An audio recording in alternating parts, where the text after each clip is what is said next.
ಇವತ್ತು national milk day. Almost ಎಲ್ಲರೂ dairy ಪ್ರಾಡಕ್ಟ್ಸ್ನ use ಮಾಡ್ತೀರಾ, ಆದರೆ ನಿಮಗೆ ಮಿಲ್ಕಿಂಗ್ ಮತ್ತು ಡೈರಿ ಫಾರ್ಮಿಂಗ್ನ ಬಿಹೈಂಡ್ ದ ಸೀನ್ಸ್ ಹೇಗಿರುತ್ತೆ ಅಂತ ಗೊತ್ತಾ? ಇದನ್ನು ತಿಳ್ಕೊಳ್ಳೋಕ್ಕೆ ನಾವು ಲಾಸ್ಟ್ ವೀಕ್ ಅಕ್ಷಯಕಲ್ಪ ಆರ್ಗ್ಯಾನಿಕ್ ಫಾರ್ಮ್ಗೆ ಹೋಗಿದ್ವಿ. ಇಲ್ಲಿ ನಮಗೆ ಯಾವ ಥರ ಹಸುಗಳನ್ನು ಸಾಕಬೇಕು, ಹೇಗೆ ಅವುಗಳಿಗೆ ಸ್ಟ್ರೆಸ್ ಫ್ರೀ ಎನ್ವಿರಾನ್ಮೆಂಟಲ್ಲಿ ಇಟ್ಟು ಆರ್ಗ್ಯಾನಿಕ್ ಪ್ರೋಟೀನ್ ರಿಚ್ ಫಾಡರ್ನ ಕೊಟ್ಟರೆ ಯಾವುದೇ ಆ್ಯಂಟಿಬಯೋಟಿಕ್ಸ್ ಮತ್ತು ಹಾರ್ಮೋನ್ ಇಂಜೆಕ್ಷನ್ಸ್ ಇಲ್ಲದೇ ಪ್ಯೂರ್ ಹಾಲು ಕೊಡ್ತವೆ ಅಂತ ಗೊತ್ತಾಯಿತು. ಇದು ಒಂದು ಹೊಸ ಲರ್ನಿಂಗ್ ಎಕ್ಸ್ಪೀರಿಯನ್ಸ್ ನಮಗೆ. ಮತ್ತು ಅಕ್ಷಯಕಲ್ಪದಿಂದ ಆನ್ ಬೋರ್ಡ್ ಆಗಿರೋ ರೈತರ ಮನೆಗಳಿಗೂ ವಿಸಿಟ್ ಕೊಟ್ವಿ.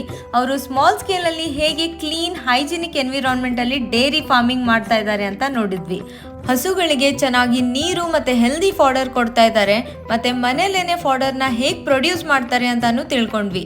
ತುಂಬ ಪ್ರೀತಿಯಿಂದ ಹಸುಗಳನ್ನು ನೋಡ್ಕೊಂಡು ಸಾಕ್ತಾ ಇದ್ದಾರೆ, ಮತ್ತು ಅದಕ್ಕೆ ತಕ್ಕಂತೆ ಅವ್ರಿಗೆ ಆದಾಯನೂ ಬರ್ತಾ ಇದೆ. ಅದನ್ನ ನೋಡಿ ತುಂಬಾ ಖುಷಿ ಆಯಿತು. Thank you for watching and happy national milk day.